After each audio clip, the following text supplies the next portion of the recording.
Good afternoon. My name is John Neary. I'm Vice President of Sales and Customer Satisfaction with ExpenseWatch. We do have a special guest, is Paula McChristian. Paula is Director of Finance and Human Resources for the Greater Raleigh Convention and Visitor Bureau. I believe she's been there for about 8 or 9 years, and she's been using, and the organization has been using our products through ExpenseWatch for about the last 4 or 5 years. So Paula, just to do a quick check, are you on the line with us? I am on the line. Thank you, John. Great, and thank you, and once again, welcome. So I think just to get started with the conversation, Paula, maybe it'd be helpful if you could just introduce yourself, give people some background in terms of what your role responsibility is today at GRCVB, and then maybe anything that you have within your background that may be relevant prior to GRCVB, make people aware of that as well. You bet, you bet. And again, thank you, John. As John said, I'm the Director of Finance and HR for the Greater Raleigh Convention and Visitors Bureau. I am the accounting department. Most organizations, I'm sure similar to most of those on the line, very small accounting, very small admin department, so we have to make the most of our resources. So I am accounts receivable, accounts payable, financial statement presentation, liaison with the board, a lot of roles, and we do interject others into the approval process, things like that for internal controls. Again, like I said, like most of you, very small accounting department, so we have to maximize the tools that we use. Prior to the GRCVB, I started out in the oil and gas industry in Tulsa, Oklahoma in accounting, but then quickly moved to nonprofits. I worked for Ronald McDonald House Charities of Tulsa, Oklahoma for about 9 years, and then moved to South Florida and worked for another nonprofit, Brain Injury Association of Florida, which was a statewide organization assisting those who had experienced a traumatic brain injury. So have been in this space for quite some time, dealing with expense reporting, purchase orders, that type of thing. Great, thank you very much, Paula. So I know I was looking at the attendee list before we got on, and I do think we have a number of people from other convention and visitor bureaus from across the country, so they certainly understand the business that you're in and kind of the organization that you work for, but we have a number of people that are from other industries, other organizations. So it might be helpful to give people a quick background on the organization, the line of business, and kind of what your charter is there. You bet. The Greater Raleigh Convention and Visitors Bureau has been around since around 1987 here in the Greater Wake County area of North Carolina, and we have gone way past just that type of organization who just publishes brochures and events calendars and things like that. We work to promote tourism to the Greater Raleigh area through meetings and convention business, through amateur sports and collegiate sports business to this area, and also leisure tourism. We do it in a variety of ways. Our sales staff is on the road constantly at various trade shows to bring in organizations to this area, music events, festivals, that type of thing. So again, it's all about, as we say in our industry, heads in beds to a degree, bringing people in to stay in the area, stay a time, and hopefully come back to visit the area. We are right now at about a $6.5 million budget, looking to go to about $7.5 million next year. But we, again, hope to touch the visitor at all points when they come in, whether it's from the airport to bus travel to just coming in and visiting their family. We hope they've seen something from the Greater Raleigh CVB through our website. Visit Raleigh, you see our logo there as part of the presentation. So again, a great business to be in. Great, thank you, Paula. So I'm going to take you back a little walk down memory lane. I know it was a number of years ago when you found yourself in your seat and you were trying to, again, you're a staff of one or maybe a couple, and you were trying to manage the various spend processes that were happening in your organization. So if you can take me back, I think this would be helpful for people on the line that are, maybe considering doing what you did 5 years ago. Talk to me about how spending was being managed, what the processes, kind of define how the processes worked, and ultimately describe for me where the challenges were for you and your organization with how things were being managed at that point in time. Certainly. I can remember my first couple of months of work when I came in, and beginning of the month, the credit card statement comes in. start getting all of these reports in from our staff. Here is their expense reports. Here's all of their receipts attached to paper, and it was coming to us from a PDF generator. Everything was printed out. There was nothing online, nothing automated. So you can imagine, obviously lots of paper, but lots of time lost from documents just sitting on a director's with their approval. Again, a lot of our staff travel, so it could be days, if not into a week, before a report would possibly be approved by a director, and then moving on to our CEO. Staff who were out of town were FedExing their paper reports here, so we could see them and review them. And then the thing that drove me most crazy was, well, obviously they had entered all of this data in once. Well, then I would have to re-enter all of it into our accounting program because there was no type of program, no type of fix that got the data that had already been entered in one program into our accounting program. So again, I just knew right there, I was so frustrated with so much time had already been spent. We were going to spend more time on that. And then two, if I entered the information in more of a consolidated form versus detailed form, we went back to research anything on a spending, from prior months. You really had to dig and pull out paper. It just the answer wasn't immediately available to us if we needed to do some research on some prior spending. So that was what was a big issue for us. And again, just the time that it took for those processes to be done, and then going through at that point, then reconciling the credit card statement to the expenses that had been given.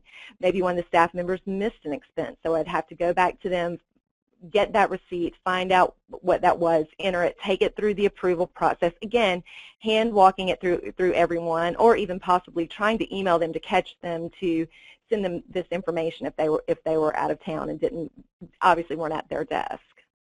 That's great. So in our travels, and we talk to a lot of different organizations throughout the course of a year, have a catalyst within the organization, looking to impact some change. Sometimes it's the end users because they're so frustrated with the way things are being dumped on them and the information they need to try to provide. A lot of times it's the folks on the accounting and finance team because of some of the symptoms you just described. Sometimes it's the executives at the organization that say, look, I can't get my arms around spending, and we need to do a better job of that, so therefore we need to make some changes.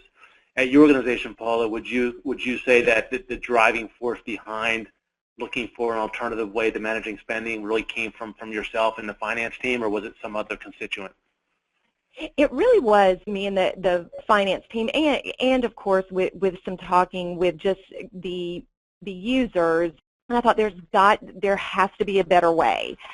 The main job for our sales staff or our services staff or our sports sales team, they're out there to sell. They're out there to service our customer. If they are spending their time, doing expense reports and spending days at it, they're not being as productive as they can be. So it was really, how can we make their time more productive?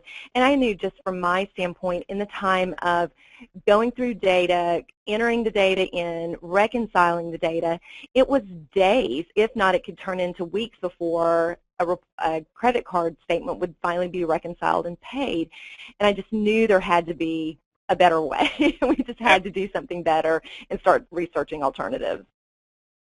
Good, and good segue to my next question. When you talk about alternatives, and if you kind of think back to some of the material I presented through Ardent, certainly one of the alternatives could have been, hey, can we just make our process better and more efficient? Keep it the way it is, but drive efficiencies through it.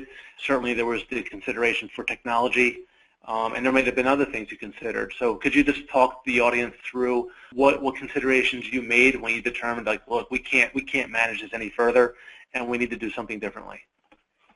We did, and we looked, could we make this PDF generator into something that could produce some type of file that could then be uploaded into QuickBooks? And our IT director had researched that. That really just wasn't a viable option for us to do that. Just the cost, I just remember at the time, it wasn't going to get us really where we needed. It just was kind of a stopgap. It didn't offer all the things that we wanted to eventually get to. We looked at some other groups that offer this same type of product and just really kind of settled on ExpenseWatch from a customer service standpoint. I always talk about ExpenseWatch and their customer service, their flexibility, options, that type of stuff. So when we weighed all the options that were out there, that's why we turned to ExpenseWatch. Very good. And then, maybe just kind of continuing down that thought process, when you turned to ExpenseWatch and you looked at all the other alternatives, kind of what drove you to that in that direction, just given the alternatives you were considering? Well, it drove us to ExpenseWatch. Well, number one, we came because of expense reporting, and that was the first thing that we wanted to launch with. And with the alternatives that are available with ExpenseWatch for expense reporting of how staff can input receipts, how they can input data, how obviously that they have access to it 24/7. Now with a mobile option, that was the biggest selling point. But then I knew down the road I wanted to move to invoicing accounts payable through ExpenseWatch. I wanted to move to a purchase order system through ExpenseWatch because, again, we were on paper systems with that pushing papers around, and I just wanted to get away from doing that. And ExpenseWatch offered all of those alternatives for us. Okay, great. So you made the decision to make a move. You decided kind of where you're going to move to, and now the next major hurdle is, okay, we have to put a new system in place. And I know from my experiences in dealing with prospective new customers, this is a topic that provides for a lot of anxiety, because a lot of times you have organizations that have been managing a certain process for a number of years. Although it's not perfect, it's not efficient, people are familiar with it. It comes to them second nature. When I say people, I'm talking about constituents, from people submitting expense reports, approving those, whether it's a PO or an invoice, the accounting folks.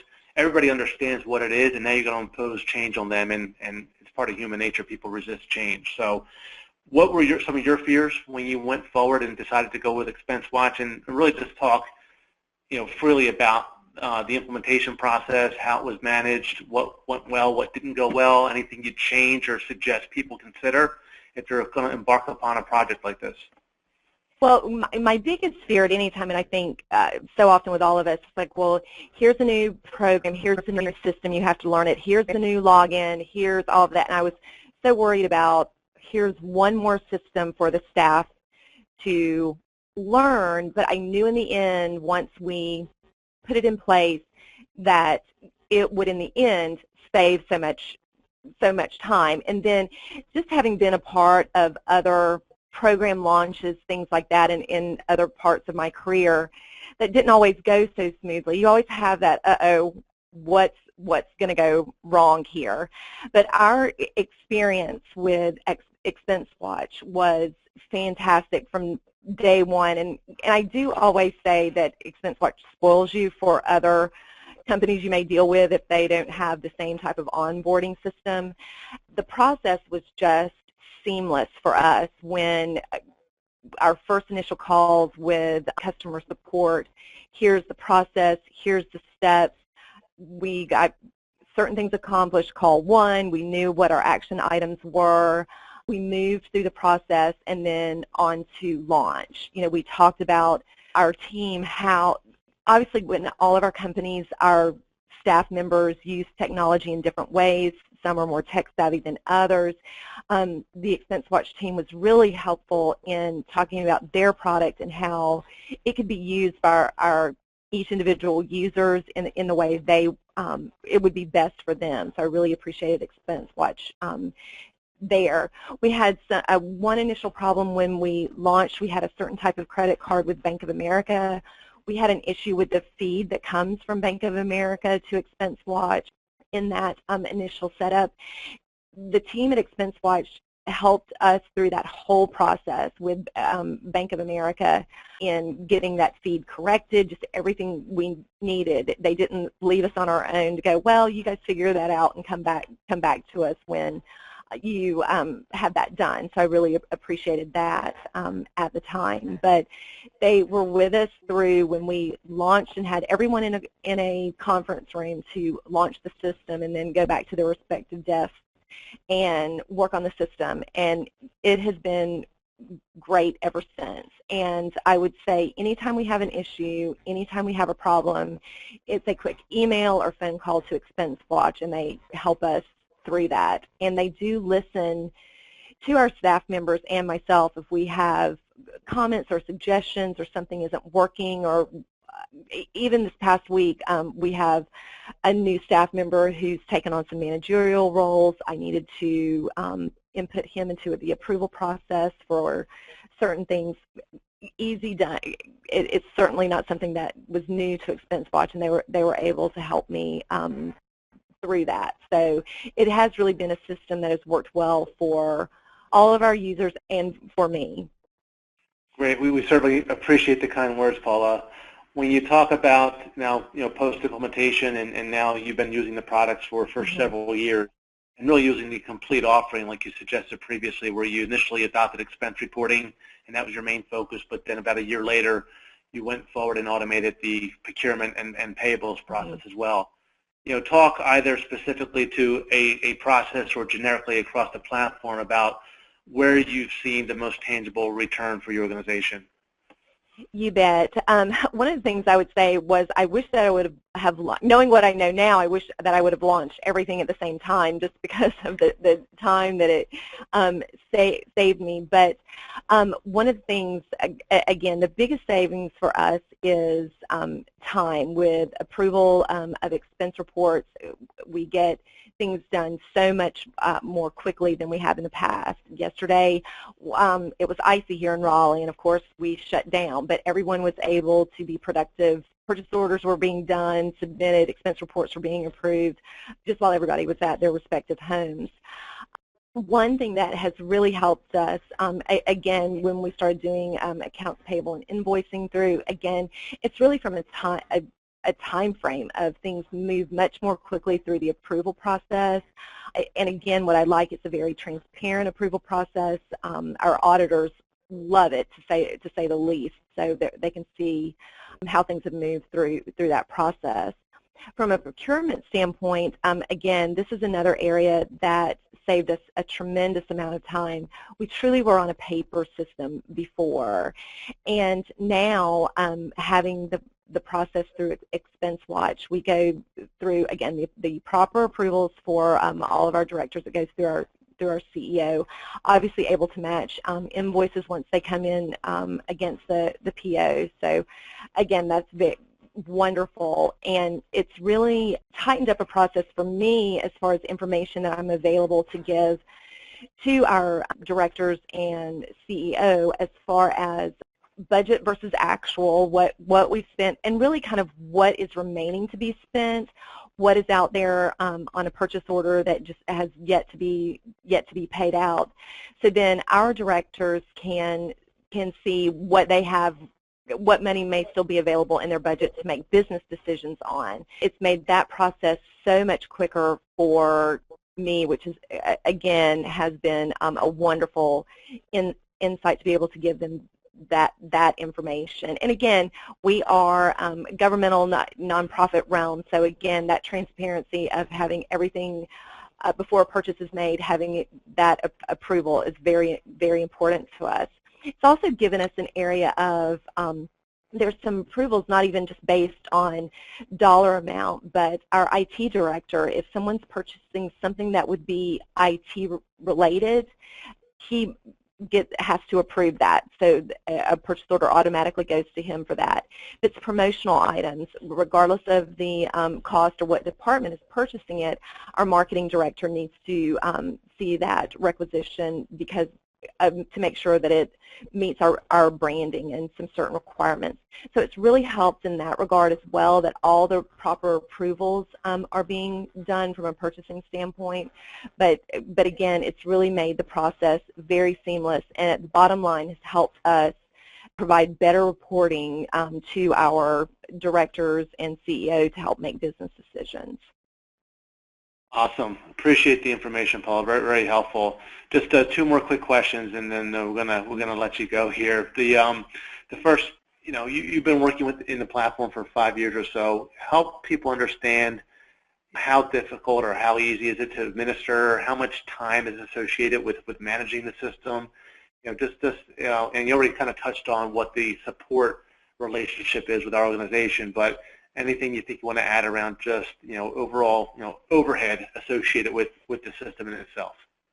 Sure. The system is extremely easy to manage, from whether it's adding members onto the system with licenses from an admin standpoint, and myself and the IT director share these duties if someone's locked out of the system, that type of thing. That has been very easy to administer. And then once again, I'll say, if there is something that I don't necessarily know how to do, or maybe I do once a year and I've forgotten how to do it in ExpenseWatch from an admin side, customer service is available, from either accessing them via email or a customer service request online, or a quick phone call, and the response has always been, obviously it's been less than 24 hours. Usually it's within an hour or so of my calling or sending an email that they're helping me with the solutions from an admin side. The system has, again, almost maintains itself. It's been, from that side, very efficient. Great.